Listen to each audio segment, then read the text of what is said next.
Sasa huu nyama unaanza hapa kwenye hiki kichaka ambacho tunapata haya maabara ambayo yalikuwa yamejificha sana. So kuna hawa watafiti ilikuwa wanatengeneza kemikali fulani ambayo itakuwa inapona magonjwa yote na kusababisha mtu aishi miaka mingi zaidi ya ile ambayo ilikuwa mpangiwa na Mungu.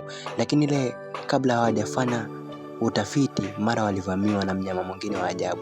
Ile wanataka kutoroka, yule mnyama akawa ashaanza kuwatafuna na aliwamaliza wale wote kasoro bidada mmoja hapa ambaye alibaki salama na alichukua kama kitu fulani hapa na akakificha. Tutakuja kujua huko mbeleni kile kitu ambacho alikichukua kina maana gani. So before tuendelee, ningependa uweze kusubscribe na kuturn on notification bell ili uwe wa kwanza kupata kile wanyama nitakao post, na kama utakuwa umefanya hivyo utakuwa umetisha kinoma noma. Let's go. Sasa movie ndio tupaisi nyingine tunampata bidada ambaye anaitwa Naina, ambaye alikuwa kuja na grupu la marafiki zake ili waje wajivinjari kwenye hiki kisiwa ambacho walikuwa wamekuja angalia wanyama na vitu kama hivyo. Lakini pale walipokuwa wanaendelea kupiga story, kulikuja mwamba fulani ambaye anaitwa Shing, akawa amemshika bidada hapa, anasema twende nikakuzagamue.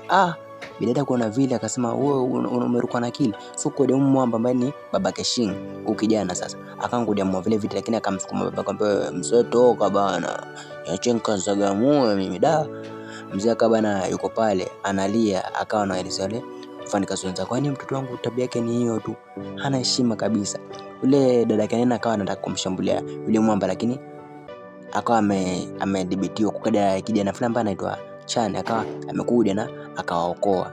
So after ameokoa akawaambia kuwa ile safari ambayo walikuwa wanafaa waende wakatembezwe imeahirishwa, maana hiki kisiwa kimetokea shida moja. So hawa watu hawafai kwenda msituni na kufanya matembezi. Sasa wale walipoambiwa vile walishangaa sana, ambaye tulieni, lakini kuna kisiwa kingine kizuri sana zaidi ya hicho. Kwa hivyo kama mtakubaliana na mimi muongeze pesa 100,000 ili niwapeleke. So after pale wakapeana pesa na tunapoa siku iliyofuata kwa wameanza safari. Ile hata hawajafika mbali walishangaa, maana waliona mwili wa mtu ambaye ametambalizwa, yani ameuawa.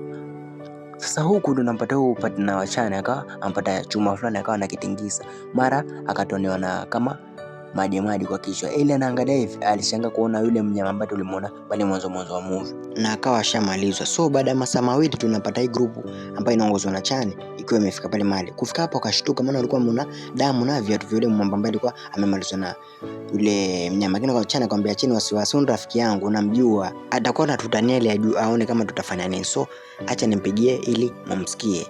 Lakini alipompigia simu ikawa haiokotu bana, lakini akamwambia msijali, tuondokeni, tutampata tuko mbele ya safari. Ile anataka kuondoka, huyu bidada kuna mnyama fulani alikuwa anataka kumumwa, lakini akashatoka, lakini hawakumuona. So akatembea baada ya kilomita chache, after amfika hapa yule Naina akasema bana, mimi nimechoka, so unaelewa ni mtoto wa kishua. So kuna mzee kama una wafulani akawa amekuja ili aliangalia, lakini ile uo bana likaanza kumnyonga bana.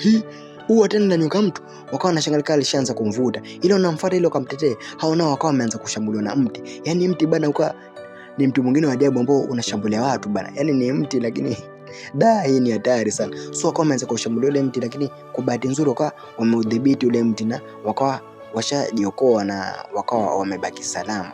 So wakawa wamemfuata huyo mzee ambaye ni babake yule Shing, wakawa wamempatia huduma ya kwanza na ashazinduka. Naina alifocus sana, umetuleta wapi sasa huko? Lakini mwamba akamwambia usijali. Mzee pia akamwambia msiwe na hofu. Hivi ni vitu ambavyo huwa vinatokea. Huo bwana ni msitu ambao una vitu vya ajabu. Hasa walipokuwa wanaendelea kutembea bado walikuwa wanaona vitu vya ajabu kabisa. Lakini sasa kina bidada wakasema kama ni hivyo please sisi tunataka turejeshwe kambini tu tukatulie. Lakini mwamba akasema mimi nitawalinda na msiwe na wasiwasi tafadhali. Haya, safari kando inaendelea, huko na huko wanapiga mapicha. Haya, mara wamfika hapa maskani, wakashangaa hawamuoni Naina. Akamwambia kwani Naina ameenda wapi? Naina. Wanamuita huko, wakawa wakasikia kelele anapiga. Akamwambia huko. Ile wamefika walishangaa, maana walimkuta hata hajadhuriwa na kitu chochote, anashika yangu. Mimi nimeona tu ya Ilamboni, so nikabidi niingie live TikTok, ndio alikuwa napiga hizo kelele. Oneni. Sasa huyu mzee akamwambia bana, ile yai halezi kwa Lamboni, mbona zitagai kubwa kama ile bado wanaongea. Kwa ile yai ambayo ilikuwa inachukua na Naina nilitoa nyoka fulani hapa na akawa amemshambulia Naina bana. Jamani! Nana alipiga kelele sana. na yale mayai mengine pia yakawa shatoa watoto, so wakawa wameanza kuwashambulia wale ambao wakayapiga marisasi yale mayai, na alikuwa amefanya makosa makubwa, maana baada tu ya dakika tu za kuhesabu waliona bonge la nyoka ambao hawajaliona tangu wazaliwa. Jamani, sasa hiki nini jamani tena? Wamba kabidi bana wataki kutoroka, lakini mzee akamwambia achaneni na yule nyoka. Yule nyoka hata ana shida na mtu hezi washambulia, lakini mtoto wake Shingi hakusikia, akaanza kumshambulia marisasi ile nyoka, akawa ashashikwa bana. Wale wengine wakawa washamshambulia, lakini ashamwachilia Shingi. Wamba kabidi wakimbie bana, waona hii alishakuwa ngumu, lakini yule nyoka akaenda tu na shughuli zake. Wakaona ashaponea. Ile ntulevi, kuna mmoja wao hapa akashamezwa bana. Nyoka alirudi bana, kadai ile hadi ya revenge. Alikuwa aweza kawacha hivyo bana, jamaa akawa shafiri mbolembe bana. Wakawa washaanza kukimbia bana kwa maisha yao bana, maana waliona hii kitu bana itakuwa ni hatari sana. So wote wakawa wameenda mpaka pale kwenye maji na wakawa wameanza safari. Walienda, lakini baada ya muda ile boti yao bana ikapata mushkili, ikazima na iko katikati ya maji. Wamba alikuwa aliona kama ni mikosi inaomba wanapitia, wakajaribu kuliwasha lakini wapi. Halafu hali hatari ndio ikawa ishatangazwa, maana kuna mnyama ambaye alikuwa ampita huko chini ya maji, na ukimcheki yule mnyama si kama yule mnyama ambaye walikuwa wamekutana naye kule kwenye ule msitu, yani yule nyoka. Huu ni mnyama mwingine tofauti, unaona.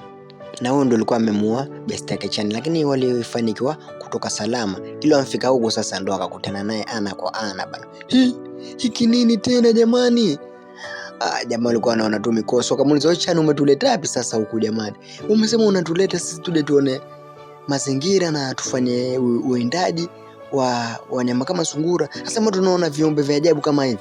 Ndo Chani akamwambia bana, mimi nilikuwa nimewaleta kwa malengo mengine mbali na hayo. Malengo gani? Kwa ulikuwa umetuleta ili tuje tufe? Mbona sikuwa nimewaleta mje mfe. Kuna yale mabara pale, nataka tuone pale ili tukatule pale kwa muda, alafu tutaondoka tuende zetu nyumbani. Mtazamaji, najua utakuwa unajiuliza maswali mengi, kipi kinaendelea? Huyu Chani anajua nini kuhusu hawa viumbe? Lakini utapata majibu muda sio mrefu, so acha tuendelee tu na movie. Sasa Chani alikuwa amewaamrisha wao waende kwenye yale mabara, yeye acha akamzubisha huyu mnyama, na akawa ashafanya hivyo. Lakini cha ajabu, after hao wameenda kufika huko mbele, wakapatana tena na yule mnyama akiwa bado anawasubiri. Wakashangaa, kwani wanyama ni wangapi? Ni mmoja ama ni wawili? Ile huyu bidada hapa, dadake Naina, akawa anashangaa, akawa ametapekiwa koti la mwamba Chani, kwa hivyo wakawa wamedirisha kuwa Chani amemezwa. Na bidada akaanza kulia, maana bidada alikuwa ashaanza kupata feelings kutoka kwa Chani.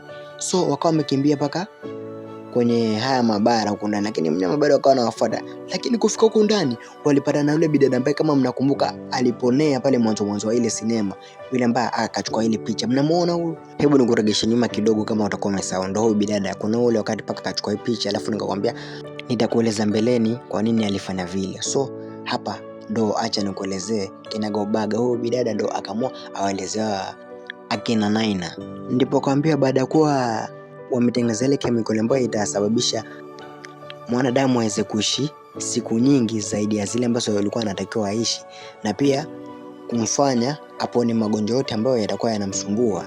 Kuna zile gas ambazo walikuwa zinatoka nje kupitia zile pipe. So mnaelewa kwenye makampuni wako na zile pipe ambazo zinatoa moshi, na zile ndio zilipelekea viumbe wote ambao walikuwa wadogo wawe wakubwa na kuhatarishi, na ndio wakawa wamekuja washambulia. Kwa hivyo hao ni wote ambao mnawaona hapa ambao ni wakubwa walikuwa tu ni viumbe wadogo, na yule mnyama ambao mmemuona yule ni lizard, yani ni mjusi. So wale ndio wakawa shabaini ukweli, na wakamuuliza, huyu Chani anahusiana na nini na wewe, mnajuana ama? Chani alikuwa mfanyikazi mwenzangu, na nadhani alitumia chance ya kuwaleta nyinyi huku ili aje aniokoe mimi.